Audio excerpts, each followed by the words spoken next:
नमस्कार मंडळी. आम्ही फॅमिलीसोबत निघालोय सुंदर कोकण सफारीला. कोकणातले सुंदर रस्ते, बसमधील डान्स, गाणी, मस्ती. प्रवास संपेल पण बसमधले हे मोमेंट कायमचे लक्षात राहतील. कुणकेश्वराचं शांत आणि पवित्र मंदिर, मालवण बीच, मासळी बाजार, मालवणचा ऐतिहासिक सुंदर किल्ला, देवबागमध्ये आम्ही केलेली बोटिंग आणि देवबागचा स्वर्गासारखा नजारा, हे सर्व तुम्ही आमच्या या सिरीजमध्ये पाहणार आहात. तुम्ही आमचा व्हिडिओ एंड पर्यंत बघा. लाईक, शेअर आणि सबस्क्राईब. चला तर बाय. करूया सुरुवात. गणपती बाप्पा.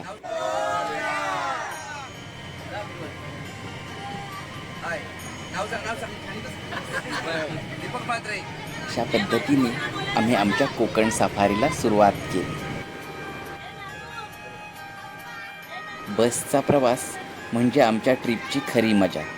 गाणी, डान्स, मस्ती आणि नॉनस्टॉप हशा. आमच्या या प्रवासाला खरी रंगत आणली ती या दोघींनी, ध्रुवी आणि मीरा उर्फ नानू शेट यांनी. यांच्या गमती जमतींसाठी हा व्हिडिओ शेवटपर्यंत बघा.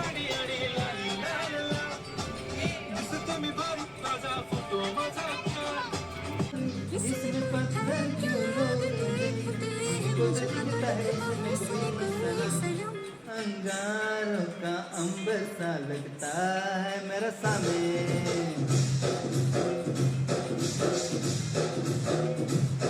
मेरी राहों में फूलों का रास्ता है मेरा सामे.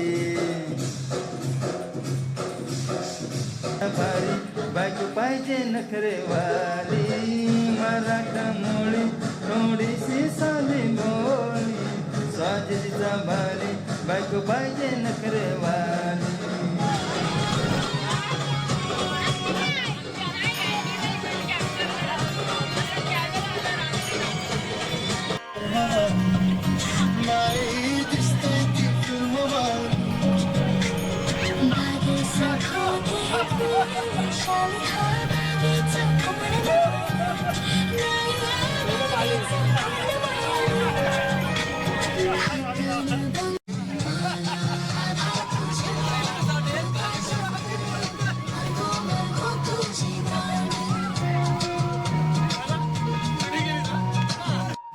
बसमध्ये ही धमाल चालू असताना आम्ही कुणकेश्वरला कधी पोचलो ते कळलंच नाही. श्री क्षेत्र कुणकेश्वर कोकणातील एक पवित्र तीर्थक्षेत्र. पंढरपुरानंतर महाराष्ट्रातील हे एकमेव स्थान आहे ज्याचा क्षेत्र असा उल्लेख होतो. हे ठिकाण दक्षिण कोकणची काशी म्हणून प्रसिद्ध आहे. कणकेच्या राईमध्ये वास्तव्य करत असलेल्या शंभू महादेवाची ही भूमी. या मंदिराविषयी 2 दंतकथा सांगितल्या जातात. एका गरीब ब्राह्मणाची गाय मालकाला दूध न देता ती एका विविक्षित जागी जाऊन पाना सोडत असल्याचे ब्राह्मणाच्या लक्षात आले. त्याने गायीला बेदम जोराचा फटका मारण्याचा प्रयत्न केला, पण गाय बाजूला झाली व त्या प्रहाराचा पाषाणावर आघात झाला आणि त्यातून भळाभळा रक्त येऊ लागले. ते पाहून आश्चर्याने भयभीत झालेल्या ब्राह्मणाची त्या पाषाणावर श्रद्धा बसली आणि हे स्वयंभू शिवलिंग असल्याची त्याची खात्री झाली. तेव्हापासून तो नित्य नियमाने या पाषाणाची पूजा अर्चा आणि दिवाबत्ती करू लागला. दुसरी कथा असे सांगते, एक इराणी व्यापारी समुद्रातील वादळात सापडला. त्या व्यापाऱ्याने परमेश्वराची प्रार्थना करण्यास सुरुवात केली. तेवढ्यात त्याला पूर्वेकडे शांतपणे तेवणाऱ्या दिव्याचा प्रकाश दिसला. दिलासा देणाऱ्या नंदादीपाला तो शरण गेला आणि त्याने खूप पैसे खर्चून मंदिराचा जीर्णोद्धार केला. या मंदिरात तोकडे कपडे असलेल्या भाविकांना दर्शन देत नाहीत.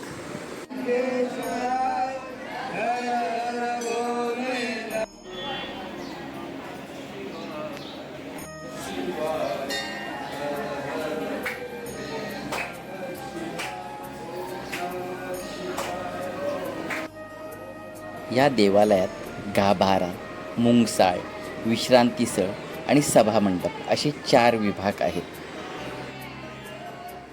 मंदिराच्या गाभाऱ्यात भव्य शिवलिंग आहे आणि त्याचे चैतन्य, व्हायब्रेशन आपल्याला सतत जाणवत राहतात.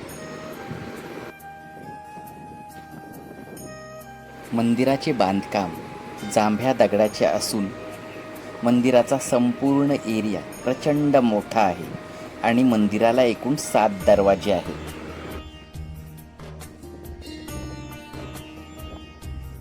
मुख्य मंदिराशिवाय अजून 5 देवळे आपल्याला इथे बघायला मिळतात.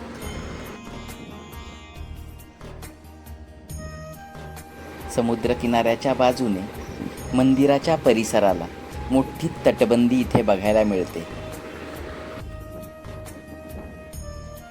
येथील स्वयंभू शिवलिंग आणि नितांत सुंदर समुद्रकिनाऱ्यामुळे भाविकांची आणि पर्यटकांची सतत गर्दी असते. महाशिवरात्रीला येथे मोठी यात्रा भरते. मंदिराचा संपूर्ण परिसर फिरून झाल्यानंतर आम्ही पेटपूजेसाठी एका हॉटेलात गेलो.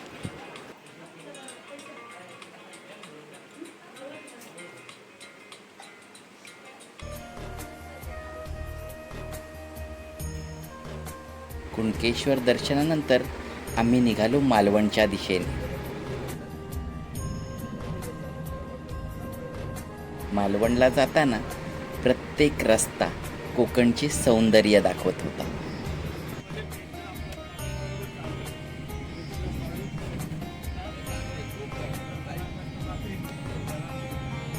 संध्याकाळच्या जेवणासाठी फ्रेश फिश आणायला आम्ही गेलो मालवण बीचवरच्या मासळी बाजारात. मालवणचा मासळी बाजार म्हणजे एक वेगळीच वाइब्स.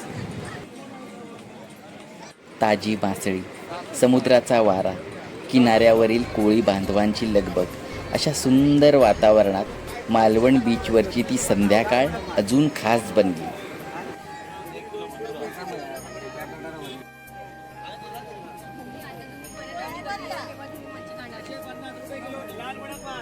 रात्रीच्या जेवणासाठी आम्ही सुरमई आणि कोलंबी विकत घेतली.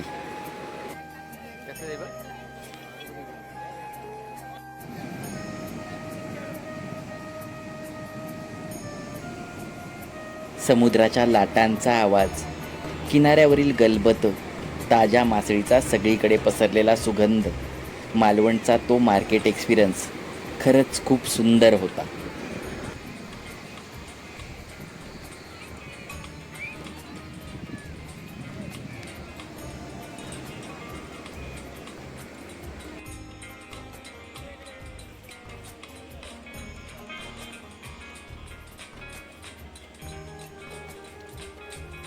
मालवणला आम्ही एक 7-8 रूम असलेलं हॉटेल बुक केलं आणि त्या हॉटेलच्या बाहेरच जेवण बनवण्याचा प्लॅन आखला. संध्याकाळी आम्ही सगळ्यांनी मिळून मस्त जेवण बनवलं. फ्रेश फिश, गप्पा, हशा आणि सगळ्यांनी मिळून केलेल्या त्या जेवणाची चव काही वेगळीच होती. जेवण इतकं छान होतं की सगळ्यांनी अक्षरशः ताव मारला. तर तुम्हाला आमचा हा कोकणातला पहिला दिवस कसा वाटला ते कमेंट करून नक्की सांगा आणि व्हिडिओ आवडला असल्यास लाईक, शेअर आणि सबस्क्राईब करा. धन्यवाद.